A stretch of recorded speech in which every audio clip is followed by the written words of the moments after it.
بسم اللہ الرحمن الرحیم۔ السلام علیکم دوستو، کیا حال ہے؟ امید کرتا ہوں کہ سب دوست خیریت سے ہوں گے۔ ندیم وائس چینل میں خوش آمدید۔ سب سے پہلے تو جو لوگ میرے چینل پر نئے ہیں پلیز وہ میرے چینل کو سبسکرائب کر لیں، ویڈیو اچھے لگے تو لائک ضرور کیجیے گا، شکریہ۔ حضرت سلیمان علیہ السلام کے دور میں ایک شخص نے ایک خوبصورت پرندہ خریدا۔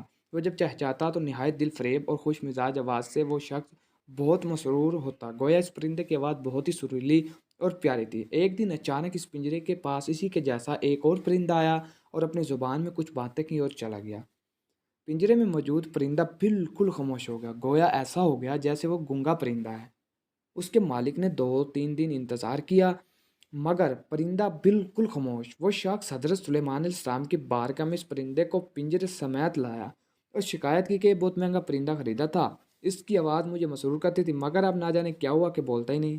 حضرت سلیمان علیہ السلام نے جو جانور چرند پرند سب کی بولیاں جانتے تھے، اس پرندے سے پوچھا کیا وجہ ہے تم خاموش ہو گئے ہو؟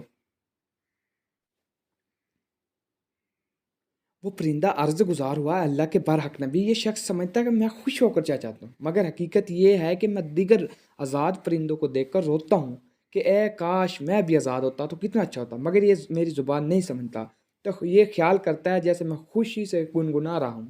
پھر ایک دن میرا ایک ہم جنس میرے پاس آیا اور کہا کہ یہ شخص تیری زبان نہیں سمجھتا بلکہ سمجھتا ہے کہ تم بہت سریلی آواز کے ساتھ خوشی خوشی چہچہا رہے ہو، اگر تم اس کی کیسے آزاد ہونا چاہتے ہو تو رونا چھوڑ دو، بولنا فریاد کرنا بھی چھوڑ دو کہ اس پر تمہارے الفاظ اثر ہی نہیں کرتے کیونکہ یہ تمہارے درد کو سمجھ ہی نہیں سکتا۔